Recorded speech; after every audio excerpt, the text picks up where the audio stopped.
Hello everyone, स्वागत है आप सभी का इजी परीक्षा चैनल पर। आज हम डिस्कस करेंगे कुछ महत्वपूर्ण अनुच्छेद, इंपॉर्टेंट आर्टिकल जो आपकी परीक्षा में लगातार हर शिफ्ट में 4 से 6 क्वेश्चन देखे जा रहे हैं और आपके लिए हेल्पफुल हो सकते हैं। छोटा सा वीडियो है, कहीं भी आप चलते फिरते इसको रिवीजन कर सकते हैं, तो जो आपके आने वाले लोगों के पेपर है उनके लिए महत्वपूर्ण साबित हो सकता है। तो चलिए वीडियो को स्टार्ट करते हैं। तो अनुच्छेद 1 कहता है कि संघ का नाम और राज्य क्षेत्र। अनुच्छेद 2 नए राज्यों का प्रवेश या स्थापना। अनुच्छेद 3 नए राज्यों का निर्माण और वर्तमान राज्यों के क्षेत्रों, सीमाओं या नामों में परिवर्तन। अनुच्छेद 2 और 3 इंपॉर्टेंट है। अनुच्छेद 3 में जो है परिवर्तन की बात की जा रही है और नए राज्यों का प्रवेश या स्थापना अनुच्छेद 2 में बात की जा रही है। अनुच्छेद 5 देखते हैं, संविधान के प्रारंभ के समय नागरिकता की बात करता है। अनुच्छेद 14 विधि के समक्ष समानता का अधिकार इंपॉर्टेंट है। अनुच्छेद 14 याद रखिएगा। अनुच्छेद 15 धर्म, मूलवंश, जाति, लिंग या जन्म स्थान के आधार पर विभेद का प्रतिषेध करता है। ये आपका अनुच्छेद 15 कहता है। अनुच्छेद 16 क्या कहता है दोस्तों? लोक नियोजन के विषयों में अवसर की समानता। अनुच्छेद 17 इंपॉर्टेंट है। अस्पृश्यता का अंत कहता है। अनुच्छेद 18 उपाधियों का अंत। अनुच्छेद 19 वाक स्वातंत्र आदि विषयक कुछ अधिकारों का संरक्षण कहता है। अनुच्छेद 20 अपराधों के लिए दोषसिद्धि के संबंध में संरक्षण। अनुच्छेद 21 प्राण और दैहिक स्वतंत्रता का संरक्षण। अनुच्छेद 19 और 21 जरूर याद रखिएगा, कन्फ्यूज़न हो जाता है कभी कभी। अनुच्छेद 21 की बात करेंगे तो अनुच्छेद 21 क्या कहता है दोस्तों? 6 से 14 वर्ष तक के सभी बच्चों को निःशुल्क और अनिवार्य शिक्षा का अधिकार। हमें ध्यान रखना है दोस्तों, यहाँ पर 6 से 14 वर्ष तक के बच्चों की बात की गई है, ये आपको बहुत इंपॉर्टेंट है, ध्यान रखिएगा। अनुच्छेद 21 का में 6 से 14 वर्ष तक के बच्चों की बात की गई है। अनुच्छेद 22 में कुछ दशाओं में गिरफ्तारी और निरोध से संरक्षण की बात की गई है। अनुच्छेद 23 में मानव दुर्व्यापार और बलात् श्रम का प्रतिषेध की बात की गई है। अनुच्छेद 24 कारखानों आदि में बालकों के नियोजन का प्रतिषेध। तो अनुच्छेद 23 और 24 को ध्यान रखिएगा। अनुच्छेद 25 अंतःकरण की और धर्म के अबाध रूप से मानने, आचरण और प्रचार करने की स्वतंत्रता से रिलेटेड है। अनुच्छेद 29 अल्पसंख्यक वर्गों के हितों के संरक्षण की बात करता है। अनुच्छेद 32 महत्वपूर्ण है, संवैधानिक उपचारों का अधिकार इंपॉर्टेंट है। अनुच्छेद 39 राज्य द्वारा अनुसरणीय कुछ नीति तत्व की बात की जाती है। अनुच्छेद 39 का समान न्याय और निःशुल्क विधिक सहायता की बात की जा रही है। अनुच्छेद 40 महत्वपूर्ण है, ग्राम पंचायत की स्थापना का प्रावधान की बात करता है। अनुच्छेद 41 कुछ दशाओं में काम, शिक्षा, लोक सहायता पाने का अधिकार की बात करता है। अनुच्छेद 43 खा सरकारी समितियों का प्रावधान या संवर्धन की बात है, ये इंपॉर्टेंट है, नया अनुच्छेद है 43 खा। अनुच्छेद 44 नागरिकों के लिए एक समान सिविल जो है संहिता की बात की गई है। अनुच्छेद 45 6 वर्ष से कम आयु के बच्चों की बाल्यावस्था की देखभाल और शिक्षा के लिए प्रावधान। अब देखना दोस्तों, अनुच्छेद 45 6 वर्ष से कम आयु की बात करता है और अनुच्छेद 21 का बात करता है 6 से 14 वर्ष तक के बच्चों की बात करता है। अनुच्छेद 48 का पर्यावरण संरक्षण, संवर्धन, वन और वन्य जीवों की रक्षा। अनुच्छेद 50 कार्यपालिका से न्यायपालिका का पृथक्करण। अनुच्छेद 51 अंतर्राष्ट्रीय शांति सुरक्षा की अभिवृद्धि। अनुच्छेद 51 का मूल कर्तव्य की बात कर रहा है, तो हमें अनुच्छेद 1 से 51 का तक तो बिल्कुल रटे ही होना चाहिए, यहाँ से क्वेश्चन जरूर बनते हैं। अब आता है अनुच्छेद 52 भारत का राष्ट्रपति की बात की जा रही है। अनुच्छेद 55 राष्ट्रपति के निर्वाचन की पद्धति। अनुच्छेद 57 पुनर्निर्वाचन के लिए पात्रता। अनुच्छेद 58 राष्ट्रपति पद की योग्यता। अनुच्छेद 60 राष्ट्रपति द्वारा शपथ या प्रतिज्ञान की बात की जा रही है। अनुच्छेद 61 राष्ट्रपति पर चलाई जाने वाली महाभियोग की प्रक्रिया, तो यहाँ पर ध्यान रखना है महाभियोग की प्रक्रिया की बात कर रहा है। अनुच्छेद 66 उपराष्ट्रपति का निर्वाचन। अनुच्छेद 70 अन्य आकस्मिकताओं में राष्ट्रपति के कृत्यों का निर्वहन इंपॉर्टेंट नहीं है। अनुच्छेद 72 क्षमा आदि की ओर कुछ मामलों में दंडादेश के निलंबन, परिहार या लघुकरण की राष्ट्रपति की शक्ति, ये आपको ध्यान रखना है। यहाँ पास ये भी याद रखना है कि निलंबन, परिहार और लघुकरण की शक्ति राष्ट्रपति के पास है। अनुच्छेद 73 संघ की कार्यपालिका शक्ति का विस्तार। अनुच्छेद 74 राष्ट्रपति को सहायता और सलाह देने के लिए मंत्रिपरिषद होगी, ऐसा अनुच्छेद 74 बोलता है। अनुच्छेद 75 का सब क्लॉज 1 क्या कहता है? प्रधानमंत्री की नियुक्ति राष्ट्रपति करेगा और अन्य मंत्रियों की नियुक्ति राष्ट्रपति प्रधानमंत्री की सलाह पर करेगा। ये स्टेटमेंट ध्यान रखना है, इंपॉर्टेंट है कि प्रधानमंत्री की नियुक्ति कौन करेगा? राष्ट्रपति, लेकिन जो अन्य मंत्री होते हैं उनकी नियुक्ति राष्ट्रपति प्रधानमंत्री की सलाह पर करेगा। इंपॉर्टेंट स्टेटमेंट है, याद रखिएगा। अनुच्छेद 76 क्या कहता है दोस्तों? भारत का महान्यायवादी। अनुच्छेद 79 क्या कहता है? 79 संसद के गठन का प्रावधान कहता है। अनुच्छेद 80 क्या कहता है? राज्यसभा की संरचना। अनुच्छेद 81 क्या कहता है? लोकसभा की संरचना की बात कर रहा है। अनुच्छेद 83 का जो सब क्लॉज 1 है वो क्या कहता है? राज्यसभा एक कैसा सदन है दोस्तों? स्थायी सदन है। अनुच्छेद 84 क्या बात करता है? संसद की सदस्यता के लिए अर्हता की बात कर रहा है। अनुच्छेद 85 महत्वपूर्ण है, संसद के सत्र, सत्रावसान और विघटन की बात करता है। अनुच्छेद 100 का जो सब क्लॉज 1 है वो लोकसभा अध्यक्ष द्वारा अपने निर्णायक मत का प्रयोग पक्ष विपक्ष के मत बराबर टाई होने पर होता है, ये इंपॉर्टेंट है। अनुच्छेद 100 का सब क्लॉज 1 याद रखिएगा। अनुच्छेद 108 कुछ दशाओं में दोनों सदनों की संयुक्त बैठक की बात हो रही है। 108 महत्वपूर्ण पहले से ही है। 109 याद रखिएगा, धन विधेयकों के संबंध में विशेष प्रक्रिया, धन विधेयकों के संबंध में विशेष प्रक्रिया जो है वह अनुच्छेद 109 में बोला गया है। अनुच्छेद 110 में क्या कहा गया है, धन विधेयक की जो परिभाषा है वो किसमें 110 में है, और धन विधेयक के संबंध में जो प्रक्रिया होती है विशेष वो 109 में, और 108 क्या कहता है, संयुक्त बैठक की बात कर रहा है। अनुच्छेद 112 किसकी बात कर रहा है, वार्षिक वित्तीय विवरण की बात कर रहा है। अनुच्छेद 117 वित्त विधेयकों के बारे में विशेष उपबंध की बात कर रहा है। अनुच्छेद 122 न्यायालयों द्वारा संसद की कार्रवाइयों की जांच ना किया जाना, तो न्यायालय के द्वारा संसद की कार्रवाई की जांच ना किया जाना किसमें है, अनुच्छेद 122 में। अनुच्छेद 123 संसद के विश्रांति काल में अध्यादेश प्रख्यापित करने की राष्ट्रपति की शक्ति, मतलब राष्ट्रपति जो अध्यादेश जारी करता है वो अनुच्छेद 121 में बोला गया है। अनुच्छेद 124 उच्चतम न्यायालय की स्थापना और गठन, तो उच्चतम न्यायालय की स्थापना और गठन होगा कहाँ पास, अनुच्छेद 124 में। उच्चतम न्यायालय का अभिलेख न्यायालय होना ये इंपॉर्टेंट है, याद रखिएगा। अनुच्छेद 129 क्या कह रहा है, उच्चतम न्यायालय का अभिलेख न्यायालय होना हो रहा है। अब अनुच्छेद 137 उच्चतम न्यायालय की पुनर्विलोकन की शक्ति, जो रिव्यू होता है उसकी शक्ति कहाँ पास दी गई है, 137, 137, 129, 124 तीनों याद रखिएगा, क्वेश्चन इंपॉर्टेंट है। अगला देखते हैं 143 अनुच्छेद उच्चतम न्यायालय से परामर्श करने की राष्ट्रपति की शक्ति, तो राष्ट्रपति परामर्श करते हैं, राष्ट्रपति की मतलब जो शक्ति है उच्चतम न्यायालय से परामर्श ले सकता है कौन, राष्ट्रपति मांग सकता है, तो अनुच्छेद 143 में ऐसी बात की गई है। अनुच्छेद 148 भारत का नियंत्रक और महालेखा परीक्षक मतलब कैग की बात की जा रही है। अनुच्छेद 155 राज्यपाल की नियुक्ति कहाँ पास है दोस्तों, 155 में।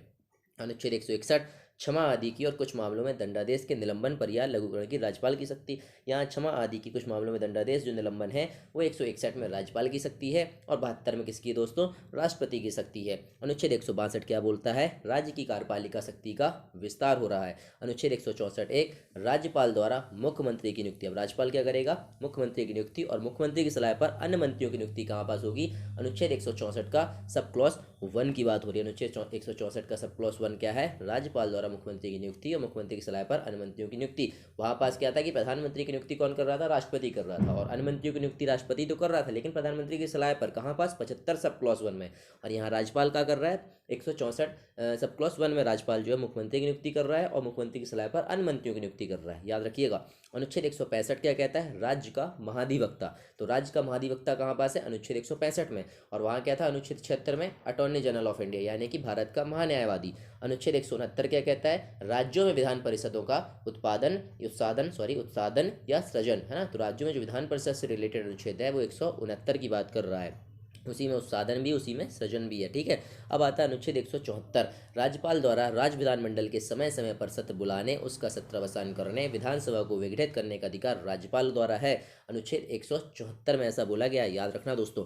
अनुच्छेद 200 इंपॉर्टेंट है, राज्यपाल द्वारा विधेयकों पर अनुमति देना या अनुमति रोक लेना या राष्ट्रपति के विचार के लिए आरक्षित कर लेना, ये इंपॉर्टेंट है। अनुच्छेद 200 है ना, राज्यपाल द्वारा विधेयकों पर अनुमति देना या अनुमति रोक लेना, राष्ट्रपति के विचार के लिए आरक्षित कर लेना, याद रखना। अनुच्छेद अब देखते हैं अपन 201 की बात करते हैं, तो अनुच्छेद 201 क्या कहता है, राष्ट्रपति के विचार के लिए आरक्षित विधेयक। अब राष्ट्रपति के विचार के लिए भी कोई आरक्षित विधेयक को 201 में देखने मिलेगा। अनुच्छेद 213 क्या कहता है, विधानमंडल के विश्रांति काल में राज्यपाल के अध्यादेश जारी करने, तो राज्यपाल के अध्यादेश जारी करने की शक्ति कहाँ पास है, 213 में, और राष्ट्रपति के अध्यादेश जारी करने की शक्ति कहाँ पास है दोस्तों, अनुच्छेद 123 में है। अनुच्छेद 214 तो राज्यों के लिए उच्च न्यायालय होगा, और उच्चतम न्यायालय कहाँ पास था दोस्तों, उच्चतम न्यायालय की बात की गई थी कहाँ पास 124 में, और 214 में क्या बात की गई, राज्यों के लिए उच्च न्यायालय होगा।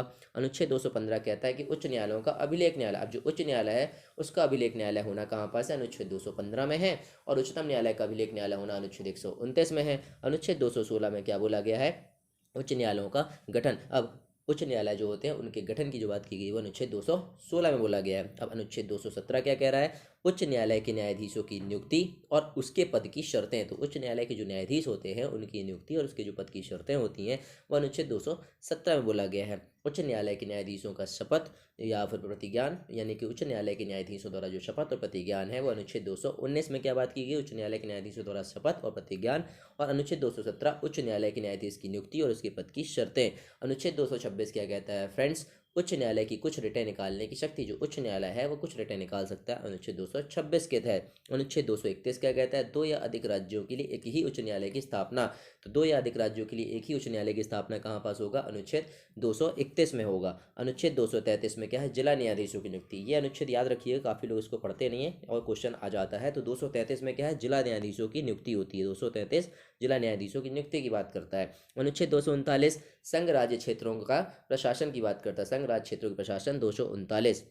अनुच्छेद 239 का जो का होता है वो दिल्ली के संबंध में विशेष उपबंध, तो अनुच्छेद 239 का जो होता है वो दिल्ली के संबंध में विशेष उपबंध की बात करता है। अनुच्छेद 241 संघ राज्य क्षेत्रों के लिए उच्च न्यायालय, जो संघ राज्य क्षेत्र है उनके लिए भी उच्च न्यायालय की बात की जाएगी अनुच्छेद 241 में। अनुच्छेद 243 का जो का होता है वो ग्राम सभा से रिलेटेड होता है। अनुच्छेद 243 का जो खा होता है वो पंचायतों के गठन की बात करता है। 243 का खा पंचायतों का गठन और ग्राम सभा का उल्लेख 243 के का में। और अनुच्छेद 243 का जो गा होता है वो पंचायतों की संरचना की बात करता है। 243 गा पंचायतों की संरचना कहाँ बोलेगा, 243 गा में।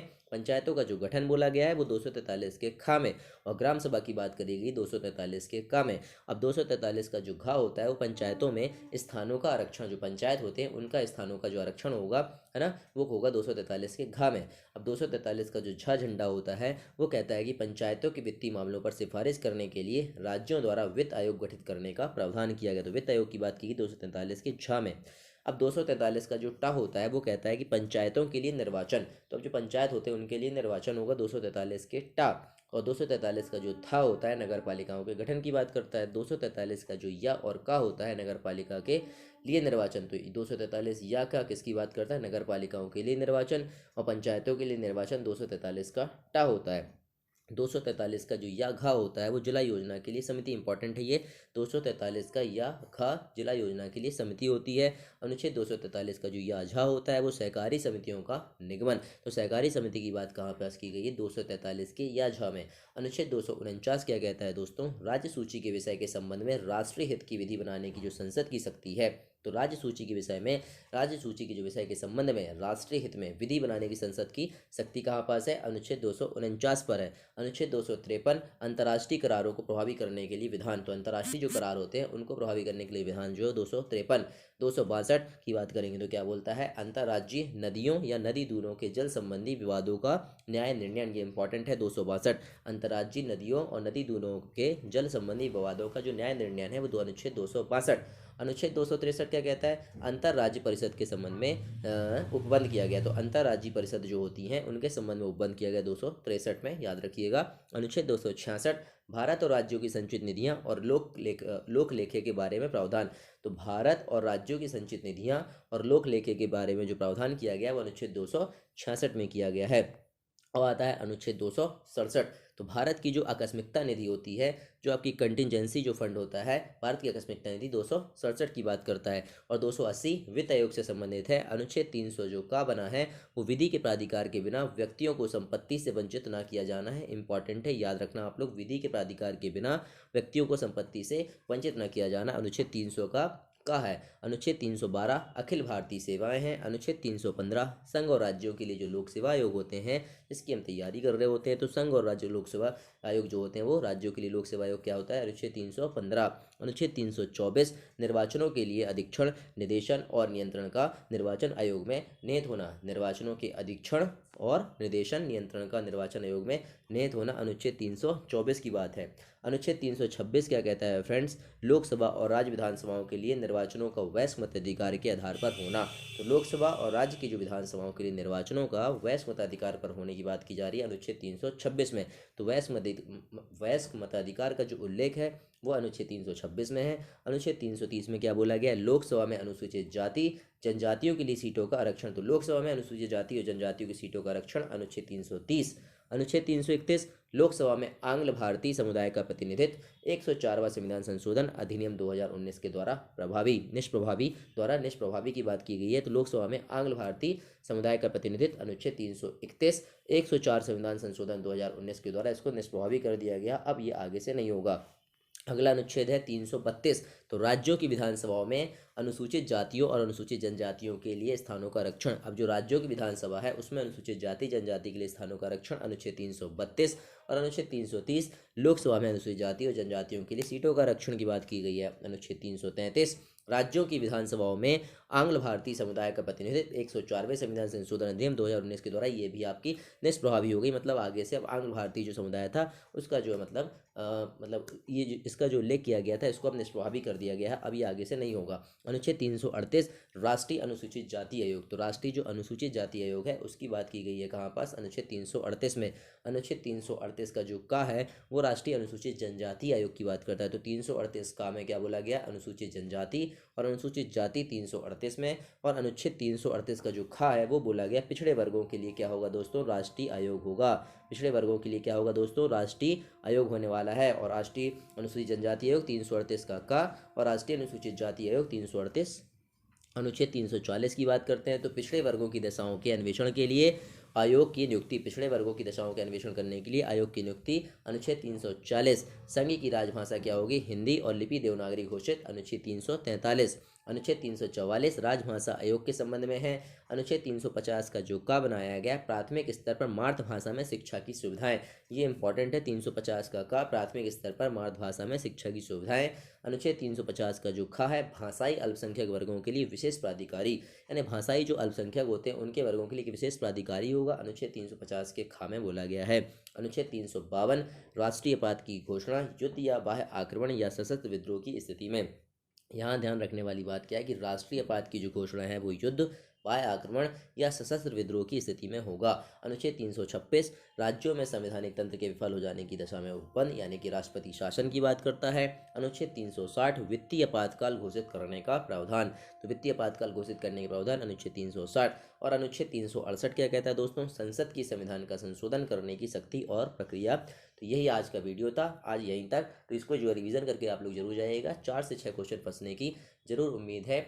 और जिनके पेपर हो चुके हैं उनके लिए भी ऑल द बेस्ट, और जिनके होने वाले हैं उनके लिए तो मेरी शुभकामनाएं हैं ही। और जल्दी से यूपीएसआई और दरोगा भर्ती परीक्षा में चयनित होकर अपना सपना और अपने मम्मी पापा का सपना जरूर साकार कीजिए। जो चैनल को सब्सक्राइब नहीं किए हैं चैनल को सब्सक्राइब कर लीजिए, नोटिफिकेशन बेल को प्रेस कर लीजिए। अपना सपोर्ट बनाए रखिएगा, पढ़ते रहिए, ध्यान रखिए अपना। मिलते हैं अगले वीडियो के साथ।